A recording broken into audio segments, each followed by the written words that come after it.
बोलिए बाल कृष्ण लाल की जय हो। बोलिए बांके बिहारी लाल की जय जय श्री राधे श्याम।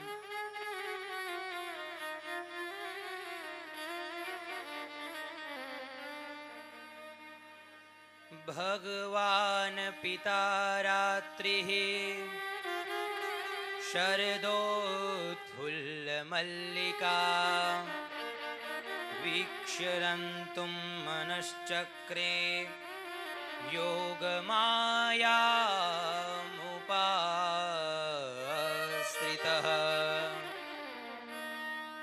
योगमायामुपाश्रितः। धीरे धीरे आश्विन का महीना पूर्णिमा आई और पूर्णिमा की उज्जवल चांदनी में आज ब्रह्म और जीव का संबंध होने जा रहा है। भगवान के मन में संकल्प जागृत हुआ। वैसे तो भगवान मन के रहित है, लेकिन आज जीव की जन्म जन्मांतरों की तपस्या की सिद्धि के लिए मन में भाव प्रविष्ट हुए और भगवान ने मधुर बांसुरी बजाई।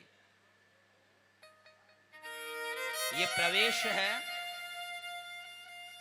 हम सभी का महारास की ओर।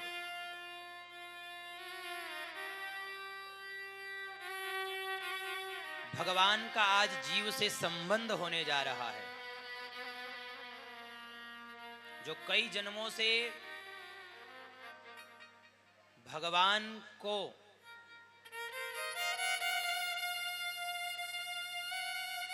प्राप्त करने की अभिलाषा रखती हुई जो गोपियां हैं, आज उनके संकल्प की पूर्ति ठाकुर जी करने वाले हैं। पूर्णिमा की इस दिव्य चांदनी में भगवान ने ये दिव्य मधुर बांसुरी बजाई। इतनी दिव्य मधुर बांसुरी बजाई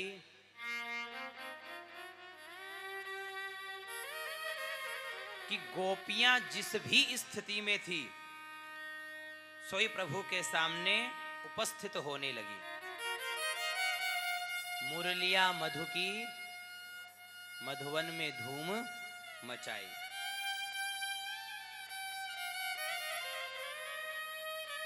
कोई श्रृंगार कर रही थी तो अपना आधा श्रृंगार छोड़ के भगी। कोई गोपी गाय को चारा डाल रही थी तो चारा छोड़ करके भगी। कोई अपने ससुर को भोग लगा रही थी, जिमा रही थी, तो वहां से भगी। वृंदावन में बंसी बाजी 3 युवा धुनी छाई। ऐसी बंसुरी बजी कि तीनों लोक में उस बंसुरी ने अपनी मधुरता दिखाई। देव देवांगनाएं, यहां की नारद जी अपनी वीणा लेकर के दौड़े। शंकर जी की समाधि खुल गई और ये तो है देवलोक का हाल।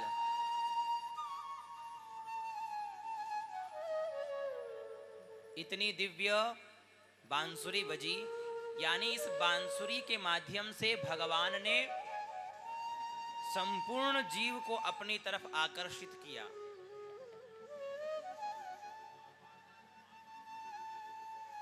जब ये हाल तीनों लोकों का है तो मृत्यु लोक का हाल क्या हो सकता है? देखिए, जैसो तैसो उल्टो सीधो गृहराज निपटाई, उल्टो करी श्रृंगार गुजरिया वंशी वर को धाई। जैसो तैसो श्रृंगार हुओ, उल्टो सूधो करके भगी। कोई क्या काम कर रही थी, कोई बच्चों को खिला रही थी, कोई क्या कर रही थी, सब छोड़ी और भगी। कई गोपियां जिनको भगने नहीं दिया गया तो कमरे में बंद कर दिया गया। तो इस भाव से समझना कि उन्होंने योग माया के माध्यम से अपने शरीर को योगाग्नि में समाहित कर दिया कि जो शरीर प्रभु तक नहीं पहुंच सकता वो शरीर किस काम का, तो शरीर का त्याग कर दिया और दिव्य चेतना के साथ ठाकुर जी के समक्ष सबसे पहले पहुंची। परीक्षित जी कहते हैं, हे गुरुदेव, ये इतनी सिद्धा कैसे है ये गोपियां, जो कि विद्यालय का मुख नहीं देखी, कभी पढ़ी लिखी नहीं है, गुजरियां हैं, इनके अंदर ऐसा क्या है, इतना तप इनमें कैसा है, ये इतनी सिद्धा कैसी है। तो शुकदेव भगवान वहां कहते हैं कि हे राजा परीक्षित, ये कोई साधारण स्त्रियां नहीं है, ये वो है जो जन्म जन्मांतरों से प्रभु को पाने के लिए पता नहीं कितने हजारों वर्षों तक इन्होंने तपस्या की है। सो आज इनकी तपस्या सफल हो रही है। अब ये जैसे ही ठाकुर जी के समक्ष पहुंची, कैसा जैसा काम किया उल्टा सीधा करके, तो भगवान ने क्या कहा, स्वागतम ते महाभाग प्रियं किं करवाणि वा व्रजस्यानामयं कश्चिद् ब्रूतागमन कारणम।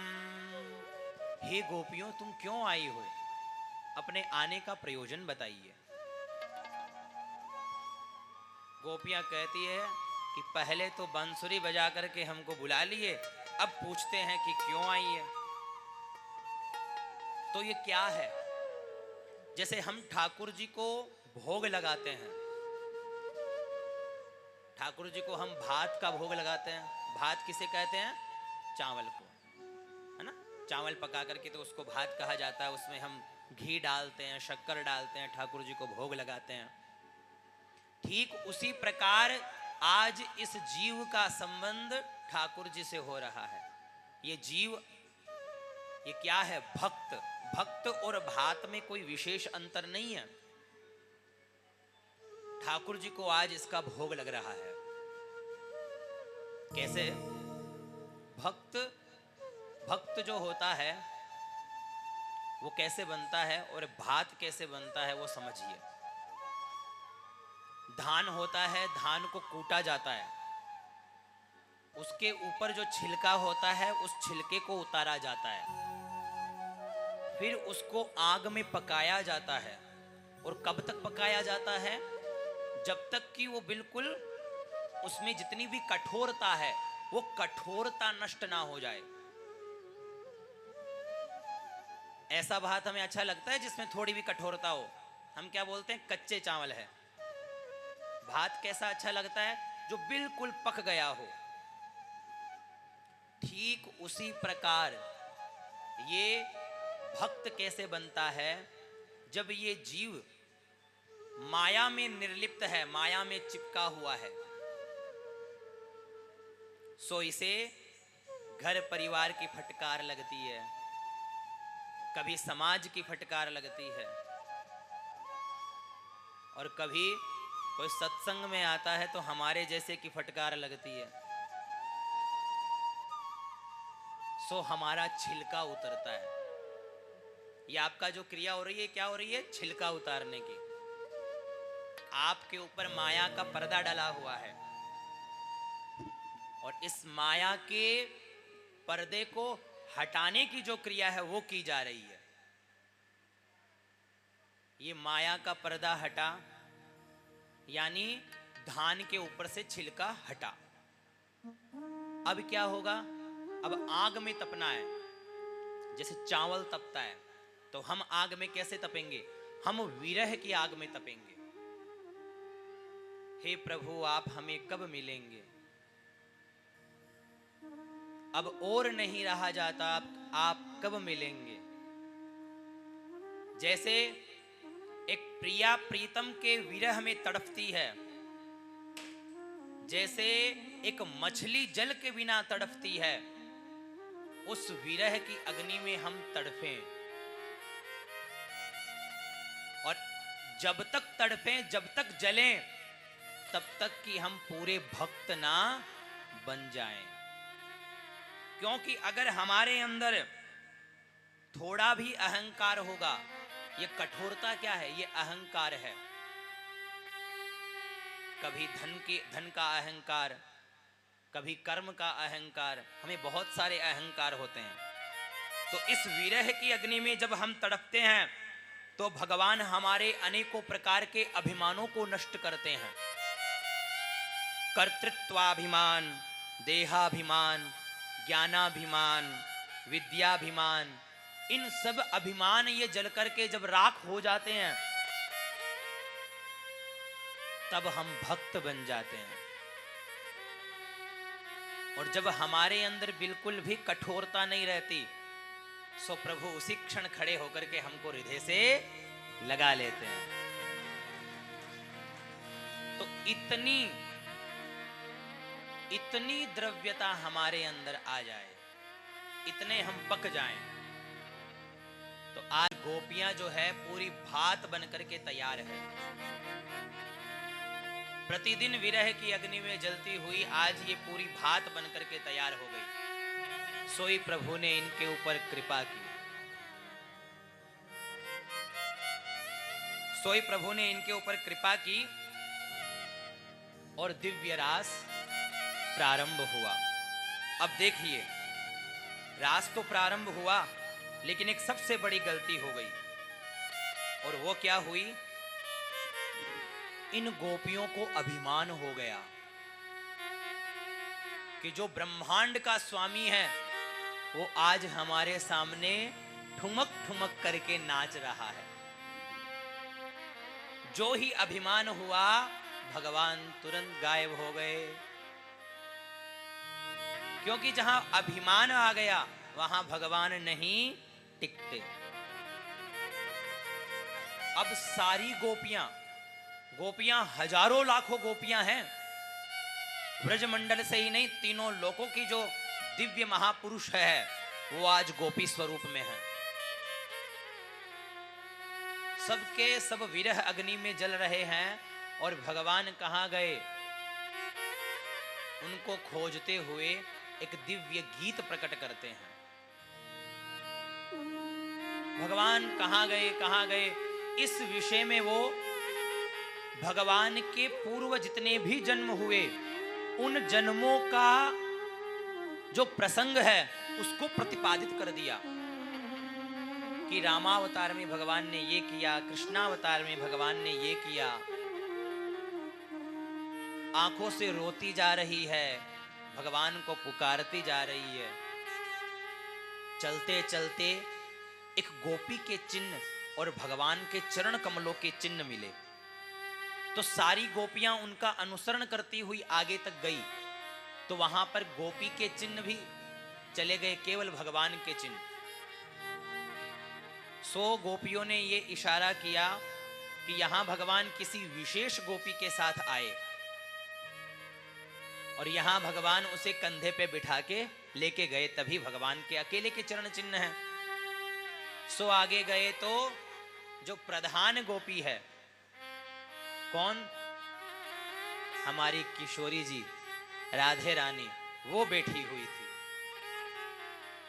तो उनकी करुणा में, उनके प्रेम में सभी गोपियों ने अपना प्रेम मिलाया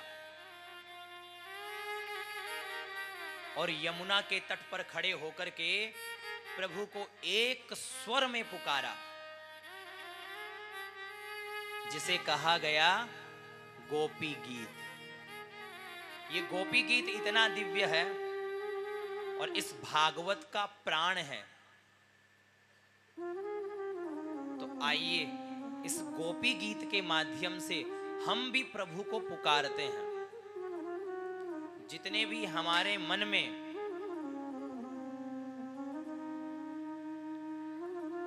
रुकावटें हैं, उनको सभी को रोको आज यहीं, और अपने चित्त को बिल्कुल ठाकुर जी के चरणों में समर्पित करते हुए, हे प्रभु, जिस प्रकार आप गोपियों के इस गोपी गीत पे प्रसन्न होकर के उनके ऊपर कृपा की, उनको दर्शन दिए, बस प्रभु आज उसी भाव से हम भी आपको पुकारते हैं और आप भी हमें दर्शन दीजिए। एक बात विशेष कहता हूं इस भाव में प्रवेश करने से पूर्व, कि भगवान को किसी भी प्रकार की कठिनता बिल्कुल पसंद नहीं है। हरि कठिनता का तात्पर्य कि आप कई प्रकार के भावों में चले जाओ। प्रथम भाव तो यही होगा कि क्या हमें ठाकुर जी मिलेंगे, लेकिन एक जो शास्त्र प्रमाणिक बात है वो कह देता हूं कि जिस दिन हमारा प्रेम प्रगाढ़ होगा, जिस दिन हमारा प्रेम प्रगाढ़ होगा और उस प्रेम में वास्तविक सत्यता होगी, और आप उस दिन आर्त होकर के भगवान को पुकार लिए, और उस समय पुकारते समय किसी प्रकार की लाज शर्म नहीं होनी चाहिए। हमको ये लाज शर्म लेके डूब मरती है। भगवान का नाम हम नहीं ले सकते, ताली हम नहीं बजा सकते, नृत्य हम नहीं कर सकते। ये जगत के बंधन है जो बांध के रख लेंगे यहीं पे, और आर्त होकर के बिल्कुल करुण भाव से भगवान को जिस दिन आपने पुकार लिया, मैं सत्यता के साथ कहता हूं उसी दिन भगवान आपके समक्ष प्रकट हो जाएंगे। लेकिन हमारे अंदर क्या है, वो कुतर्कमयी बुद्धि है जो हमें वहां तक नहीं पहुंचने देती। आज तक के आप शास्त्रों को उठा के देखो, भगवान उन्हें ही मिले हैं जो सरल भाव से भगवान को पुकारे हैं। ये नहीं देखते भगवान कि तू नहाया हुआ है कि धोया हुआ है, तूने कितने लाख जप कर लिए, तूने कितना नहीं किया, ये है वो है।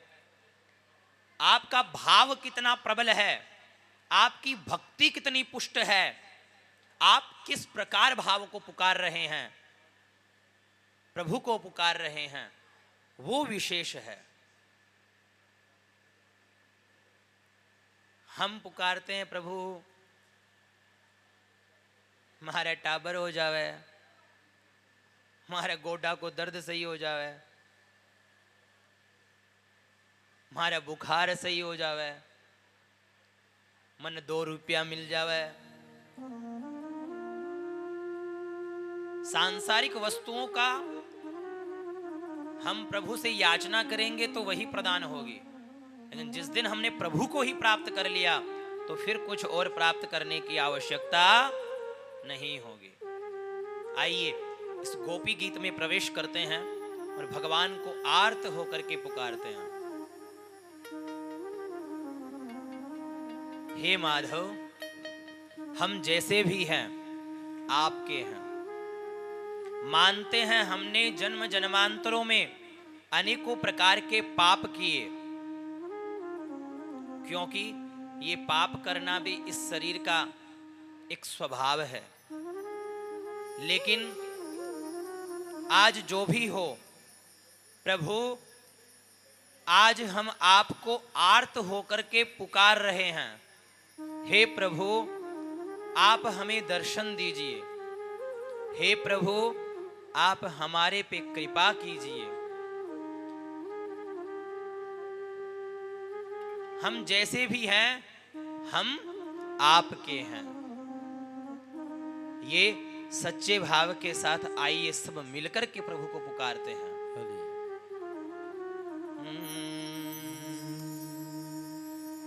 जयति तेधिकं जन्मना व्रज श्रयत इंदिरा सरस्वती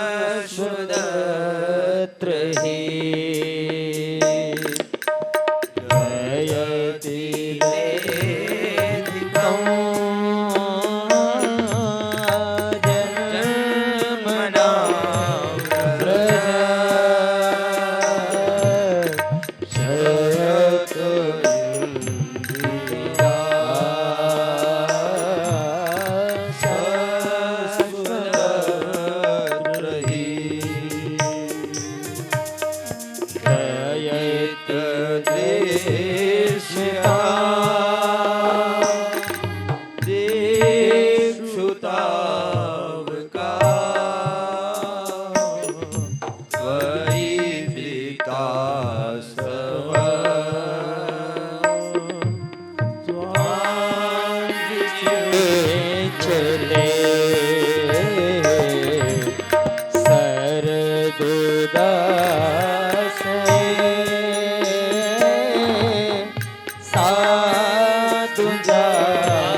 સાથે તો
प्रगायन्त्यः प्रलपन्त्यश्च चित्रधा रुरुदुः सुस्वरं राजन् कृष्ण दर्शन लालसा। भगवान कृष्ण की दर्शन की लालसा से जो आर्त होकर के गोपियों ने प्रभु को इस गोपी गीत के माध्यम से पुकारा, सो ही प्रभु उन सभी के मध्य में प्रकट हो गए। तासमावीर भुच्छोरै स्मयमान मुखाम्बुजः पीताम्बरधरः सग्वे साक्षान् मन्मथ मन्मथ। प्रभु इन सभी के मध्य में पहुंच गए और अब जैसे एक बच्चा कांच के सामने अपने आप को देख करके नृत्य करता है, उसी प्रकार भगवान इन गोपियों के समक्ष रह करके अपने ही प्रतिबिंब के साथ नृत्य कर रहे हैं। भाई, जीव और परब्रह्म ये एक ही तत्व है, जीव और जीवात्मा। तो ये जीवात्मा और परमात्मा जो एक ही तत्व है, आज प्रभु ने उस प्रकार से इस जीवात्मा और परमात्मा जो अपने ही प्रतिबिंब है उसी के समान नृत्य करने लगे। भोले बाबा को पता लगा, सो भोले बाबा भी इन सभी के मध्य में पहुंच गए। बोलिए शंकर भगवान की। शंकर भगवान भी गोपी बन के पहुंच गए और गोपी बनकर के पहुंचे तो भगवान देखते ही समझ गए। तो भगवान ने जो बांसुरी बजाई तो शंकर भगवान तो भूल गए कि हम भाई कौन हैं। सो ही उनका घूंघट तो हट गया, जटाएं खुल गई और तांडव करना चालू कर दिया। जो अर्धनारी के रूप में अर्धनारेश्वर प्रभु है, गोपी बनकर के इस रास मंडल में पहुंचे, इसीलिए उनका नाम पड़ गया गोपेश्वर। आज भी गोपेश्वर भगवान हमें वृंदावन में दर्शन देते हैं। बोलिए गोपेश्वर भगवान की जय हो।